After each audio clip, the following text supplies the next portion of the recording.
Olá, aqui estamos para darmos sequência ao módulo 3 do Evangelho escrito no céu.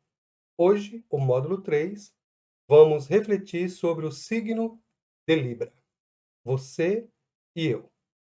Ou seja, o que é Libra? O que significa Libra? Qual o significado disso?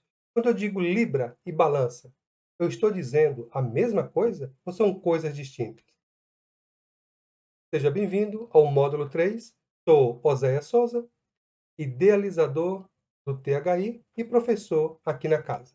Juntos, você e eu, vamos compreender o que a Bíblia diz sobre esse signo, o signo de Libra. O texto para a nossa reflexão sobre esse módulo, o módulo 3, encontra-se no Salmo 106, verso 10, 1 Pedro 1, de 18 a 23, e Apocalipse 5, verso 9. Eis aqui a imagem dos, eu vou usar astrônomos barra astrólogo, depois vamos estar definindo, não hoje, mas em uma aula específica, o que significa, qual a diferença de um para o outro. Então aqui, quem dissecou os céus enxergou nesses pontinhos brilhantes, as estrelas, esta imagem. Esta imagem é a imagem atual das pessoas quando você abre uma revista, um jornal, consulta a internet. Esse é o símbolo que representa Libra. Mas, para os estudiosos dos zodíacos, esta é a imagem que eles conseguem visualizar. Libra, a balança.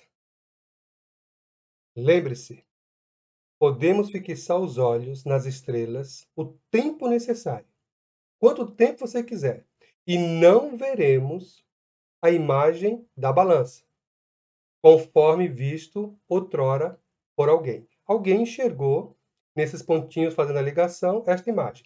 Se nós contemplarmos, olharmos o céu por horas e horas, nós não veremos essa imagem. Mas alguém viu, deu um significado para ela, e esse significado está aí perdurando até os dias de hoje, e conforme o tempo vai passando, vai tomando um novo sentido.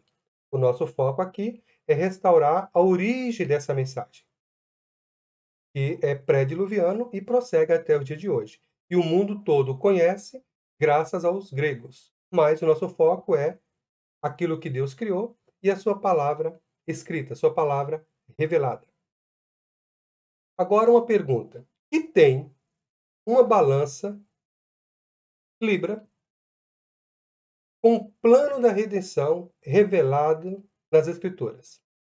Deus revelou um plano de salvação nas Escrituras. Nós aprendemos isso, evangelizamos. Agora, o que tem a ver essa imagem de Libra no céu com a revelação de Deus, com o plano da redenção? Você conseguiria apresentar Cristo partindo dessa imagem? Se alguém estivesse lendo o signo do zodíaco, e estivesse folheando, passando lá por Virgem, olhando lá, data de nascimento, cor predileta, essas coisas todas, você conseguiria, a partir dali, do signo de Virgem, ou de qualquer outro signo, como você só viu Virgem e agora estamos vendo Libra, você está apto ou apta, a partir do signo do zodíaco, apresentar o Evangelho? Apresentar Cristo no zodíaco? Se não, foco aqui no nosso encontro. Você já parou para pensar onde aparece na Bíblia algo que traga à sua memória uma imagem dessa? Ao estudar a Bíblia, você consegue procurar encontrar um texto bíblico que salte aos seus olhos, dos seus olhos salte à sua mente e lhe traga a memória do zodíaco? Não, acredito que não. Por quê? Porque nós aprendemos que o zodíaco é algo do maligno. Mas nós vimos na aula anterior aquela pergunta: quem criou o zodíaco? O homem, o diabo ou Deus? Então, vamos prosseguir aqui nossa reflexão. Eu preciso que você responda. São perguntas retóricas. Perguntas retóricas você responde para si mesmo. Talvez você ainda não tenha pensado. E a ideia do nosso encontro é provocar você a sair dessa zona de conforto e desenvolver um estudo mais assíduo, porque Deus ele se revela a cada um de nós, na medida da nossa fé. Qual é o tamanho da tua fé? Alguns têm a fé para dizer ao monte: olha, sai daí, atira-te ao mar, e o monte vai. Outros têm a fé do tamanho de um grão de mostarda e faz maravilhas. Enfim, não sei o tamanho da sua fé. A fé não pode ser medida, mas a fé ela pode ser analisada, observada. Então, eu vou saber o tamanho da tua fé. Veja, eu não posso medir a sua fé, mas o seu comportamento de fé vai dizer se você é uma pessoa, entre aspas, de grande fé, de pouca fé ou de nenhuma fé. Então, o frutos que segue a árvore. Árvore boa dá fruto bom. Pessoa que tem fé vai exercer fé. Voltando aqui ao contexto. Vamos agora, você e eu, desvendar essa revelação pré-diluviana que perdura até o dia de hoje, agora com as Escrituras, o cânon sagrado. No módulo anterior, lembra do que tratamos no módulo anterior, não os decanatos, mas o signo em si. Lembra qual foi? Fala para mim. Qual foi o signo? Fala um pouco mais alto, eu não ouvi. Isso mesmo. Signo Virgem. Parabéns. Se você está nesse módulo, é sinal de que você realmente está aprendendo com o módulo. Se você tivesse decorado, você teria esquecido qual foi o módulo anterior. Mas se lembrou, é porque você aprendeu. Então, no módulo anterior, ou seja, o signo de Virgem, o que nós estudamos, agora vamos iniciar o módulo 3, o signo de Libra, a balança. Libra e balança. É a mesma coisa? Balança, em hebraico, é mozenair. Mozenair. Ou seja, o que isso significa? Mozenair. Isso em hebraico. E em latim, Libra significa balança. Tanto faz você falar signo de balança como signo de Libra. Você está dizendo a mesma coisa. Em hebraico, Libra ou balança é mozenaim, que significa o quê? Balança que pesa. Pode perguntar, mas toda balança não serve para pesar? Balança que pesa. Agora, pesa o quê? Que pesa? Falando do signo do zodíaco. Lá em Daniel, capítulo 5, verso 27, vai aparecer essa expressão de balança. A palavra balança aparece lá como mozenaim. Pesado foste na balança e achado em falta. Lembrando, estamos trabalhando aqui com a palavra balança. Você, ao ler Daniel 5, verso 27, você precisa contextualizar. Quem está dizendo isso, para quem foi dito, quando foi dito, por que foi dito. Do contrário, você poderá ser enganado. Aqui nós vamos trabalhar esse contexto exatamente porque eu estou dizendo que balança em hebraico é mozenaim e estou mostrando para você onde aparece mozenaim na Bíblia. Em Libra, vemos dois pratos de balança, um superior e outro inferior. Esses pratos representam uma transação comercial. Eu quero que você fique atento a essa revelação progressiva da palavra de Deus. Então começamos alguém dissecando o céu, só tem estrelas, viu uma imagem da balança. E disse que essa balança também representa uma transação comercial. Agora imagina, uma transação comercial no céu, nos zodíacos. O que tem a ver isso com a palavra do evangelho? O que tem a ver uma transação comercial, uma balança no céu, na casa do zodíaco, com a essência do evangelho? Pausa no vídeo, pensa um pouco, tenta trazer uma resposta, tenta você dar uma resposta para essa pergunta. O que tem a ver transação comercial com signo do zodíaco, Libra, balança, com a essência do evangelho? O que você já aprendeu que pode dar como resposta a essa pergunta? Qual a relação das transações comerciais com o Messias? Isso mesmo. O que tem a ver transação comercial com o evangelho do Messias, do Cristo? O que tem a ver transação comercial com a mensagem da igreja? E aqui não estou me referindo, em hipótese alguma, à mensagem da prosperidade. Não, a prosperidade que a gente escuta hoje é uma barganha. Barganha com Deus. Você dá, você recebe. E com Deus não é assim que funciona. Estamos falando aqui do signo de Libra. O que tem a ver transação comercial com a mensagem do Cristo? Com a mensagem de Paulo, João, Tiago, Pedro? Quando você leu esses textos de Romanos, Pedro, Evangelho de João, você conseguiu trazer à sua memória uma imagem dessa, de uma balança? Não? Então é agora que nós vamos estar descobrindo o que tem a ver transação comercial com a essência do Evangelho. Vamos lá? Bíblia na mão? Vamos ver os textos. Tais transações comerciais é a própria essência do cristianismo. Ressalto, falamos de transação comercial como a essência do Evangelho, a essência da mensagem do Cristo, e não do Evangelho da prosperidade. Esquece o Evangelho da prosperidade quando a gente fala de transação comercial aqui no signo de Libra. Um dos maiores problemas que encontramos ao estudar a Bíblia é desconhecer os significados das palavras. É isso mesmo. Por que que você nunca enxergou a imagem da balança na sua mente quando você lê o Evangelho?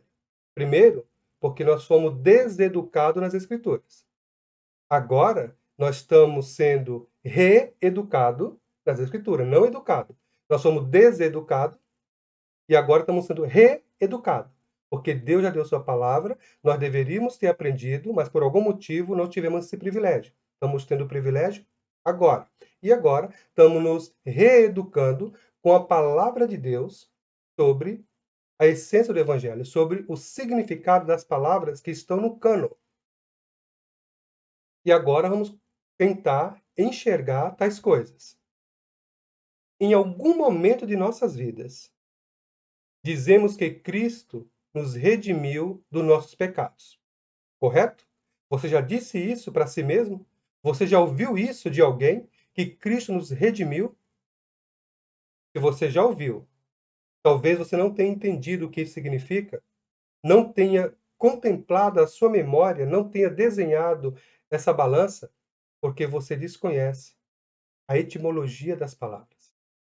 E quando nós estamos estudando a Bíblia, eu digo Bíblia, mas é qualquer livro, mas aqui no nosso contexto é o cânon. Você precisa ir atrás da etimologia da palavra. Ou seja, essa palavra, o que significava nesta época. Que época? A época do livro que você está lendo. Se for de Moisés, na época de Moisés. Se for de Neemias, na época de Neemias. Por quê? Na revelação progressiva de Deus, a mesma palavra vai ter sentido diferente, significado diferente. Por quê? Porque nosso Deus, ele adora, entre aspas, Deus não adora ninguém. Ele adora essas coisas, ele adora renovar, inovar. Tanto que temos 4 estações do ano, não é a mesma estação o ano inteiro. E todo ano as estações se renovam.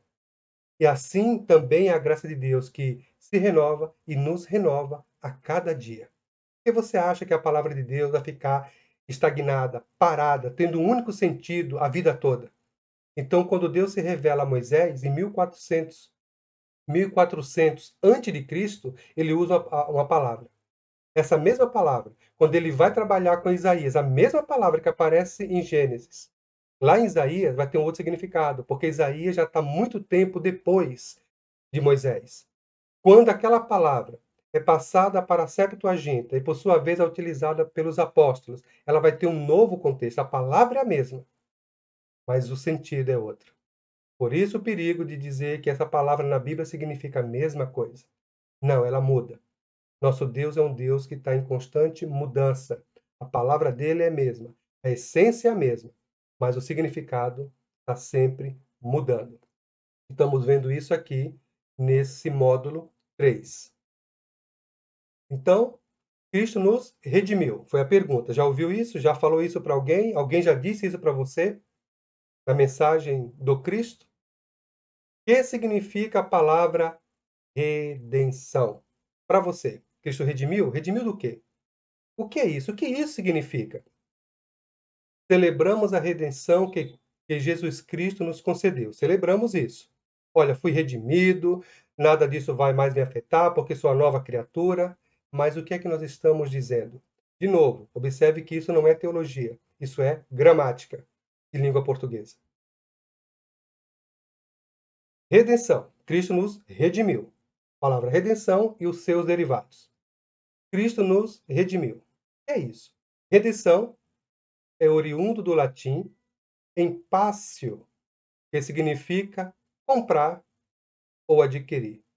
Percebeu a balança, a transação comercial? Agora você tem que começar a trazer isso. Transação, comprar, adquirir. Quem compra, vende. Então, o prato da balança está aqui, o produto. O produto está aqui. Quanto vale? Vale isso. Eu tenho que pôr agora o meu preço aqui em cima. Aí vou colocando o valor do produto, o produto vai subindo, nivelou o prato da balança, então o preço está correto com aquilo que eu me propus a comprar. Então, o vendedor entrega o produto. Tirou o prato da balança, ela vai ficar ou nivelada, dependendo da baliza, ela vai pender um pouquinho. Redenção é oriundo do latim empácio, que significa comprar ou adquirir. Empácio, acompanhado do prefixo re, que fica redentio.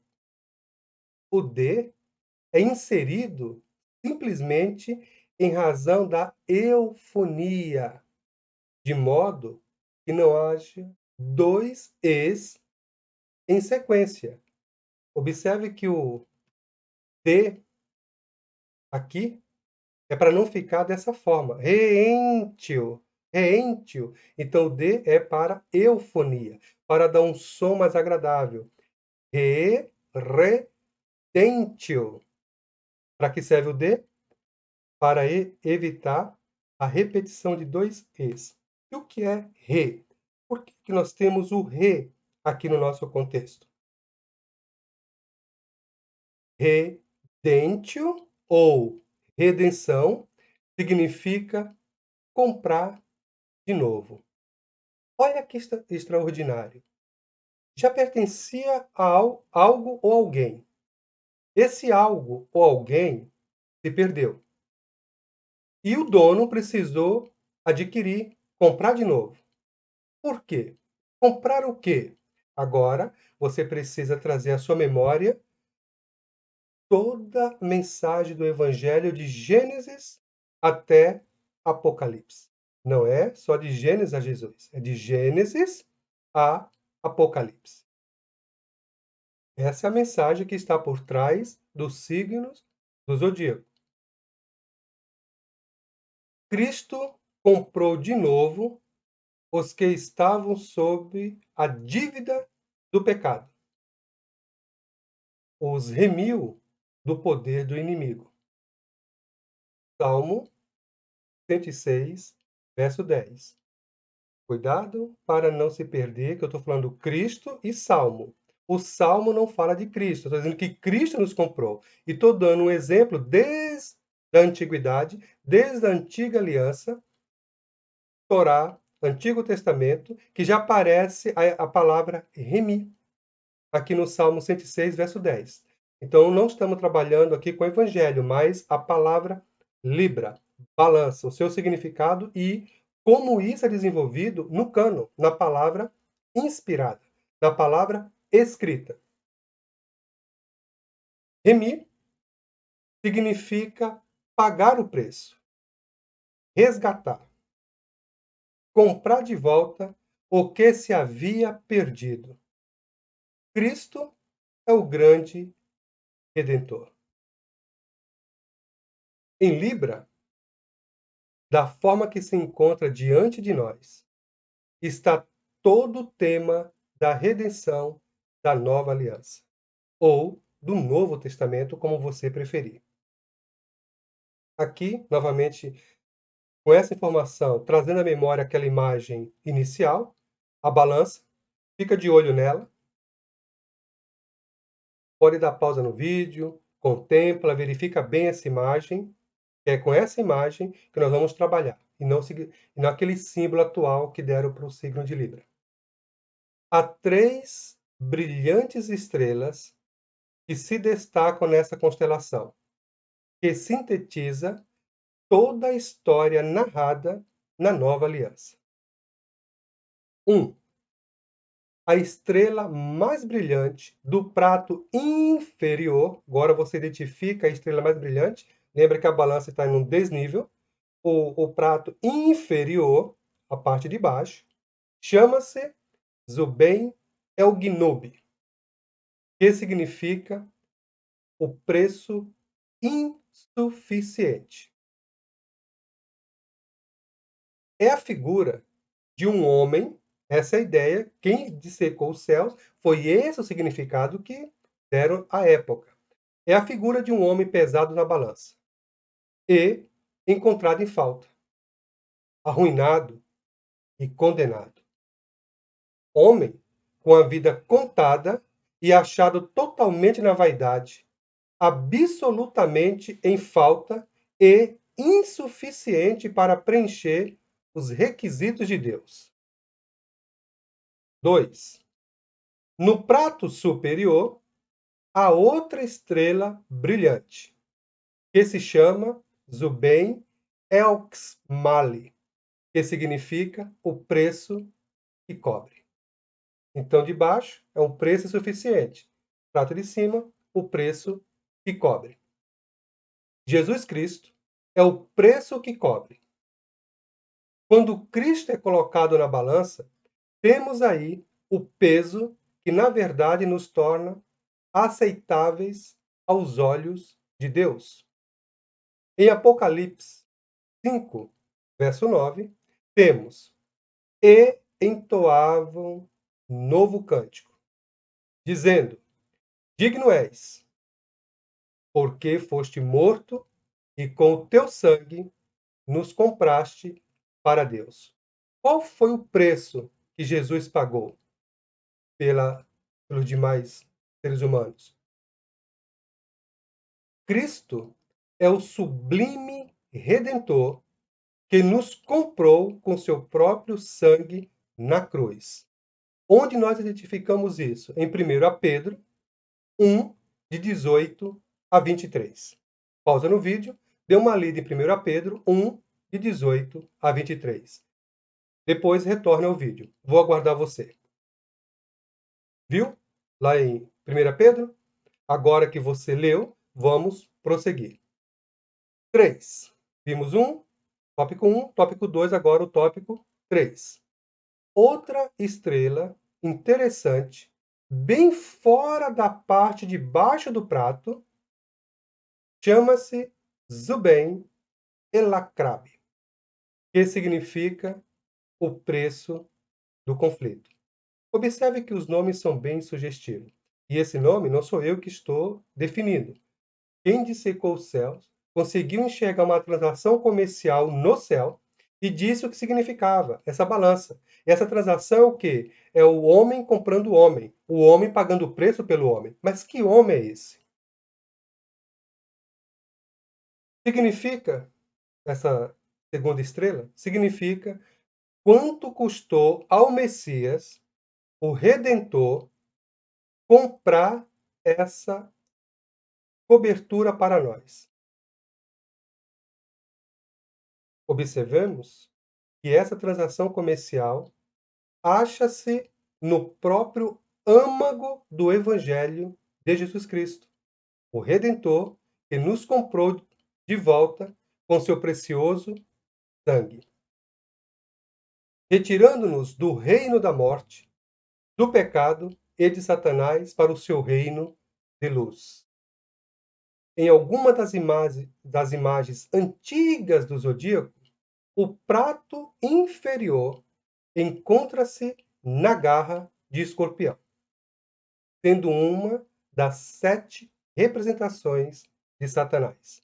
Então isso é algo mais antigo. Hoje já não está mais dessa forma. Por isso que nós temos que estar atento à revelação progressiva da palavra de Deus.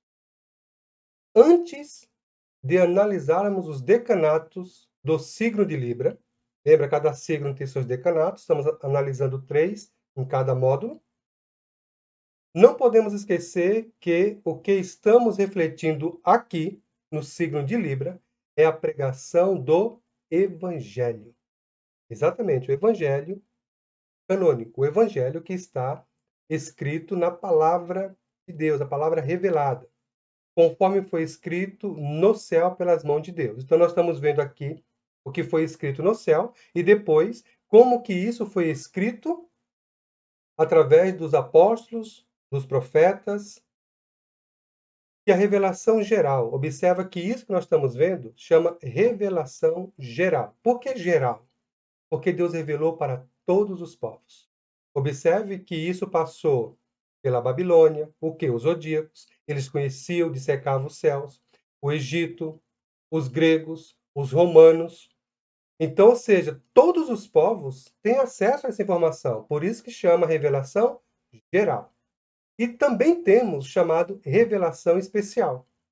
Essa revelação especial, o Messias, bem como a sua palavra, são obras da intervenção divina. Observaram que temos aqui duas revelações vinda da mesma fonte, que é o próprio Deus, a revelação geral, todos os povos conhecem, e a revelação especial, dada a Abraão e, por sua vez, a Israel. Portanto, a Bíblia e as estrelas, ou o signo do zodíaco, se você preferir assim, narram a mesma história divina sobre o mesmo Redentor divino. Não são dois evangelhos, mesmo evangelho. Um dado para todos os povos e outro dado para um povo específico. Os decanatos de Libra são a Cruz do Sul, a Vítima e a Coroa. Observe que agora nós já finalizamos o signo de Libra e o nosso próximo encontro será sobre os decanatos do signo de Libra. São 3. A Cruz do Sul, a Vítima, que é mencionado lá na introdução, e a Coroa. Com base nesses tópicos, o nosso próximo encontro será na parte 2 do módulo 3, os decanatos do signo de Libra. Nos encontramos lá.